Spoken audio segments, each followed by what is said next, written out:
মাঝে মাঝে তোমার সাথে ঝগড়া করে ফেলি, না করলেও চলে, কিন্তু কেন হয়ে যায় বুঝতে পারি না। আগে তুমি করতে আমার সাথে, কতবার যে আমার ভালোর জন্য আমার কাছে ভিলেন হয়ে গেছো, কিন্তু এখন সবটুকু মেনে নাও।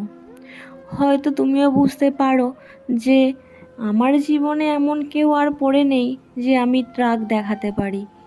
তাই তো আমার কারণ ছাড়া মাথা গরম, বেহিসাবি রাগের বোঝা কোনোটাই আর মনের মধ্যে ধরে রাখো না। তুমিও বুঝতে পারো, সবটুকু লুকিয়ে রাখার সুযোগও দাও, কিন্তু সব শেষে যখন আমি আর সামলাতে পারি না, তখন বুকের মধ্যে জমে থাকা সব প্রশ্নগুলো এক নিমেষে তুমি শূন্য করে দাও। হ্যাঁ, ঝগড়াটা আমিই করি, জানি, ভুলগুলো আমারই থাকে। 100 বার ঝগড়া করার পরেও ক্ষমাটা কিন্তু তুমিই করে দাও আমি সরি বলার আগে। যেইটুকু দেখাই ওটা অভিমান।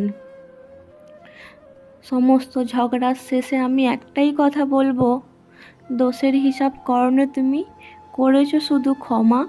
ঝগড়া করার পাকগুলো থাক আমার খাতায় জমা। তুমি তো এখন ঝগড়া করো না, আমি করে ফেলি। সরি।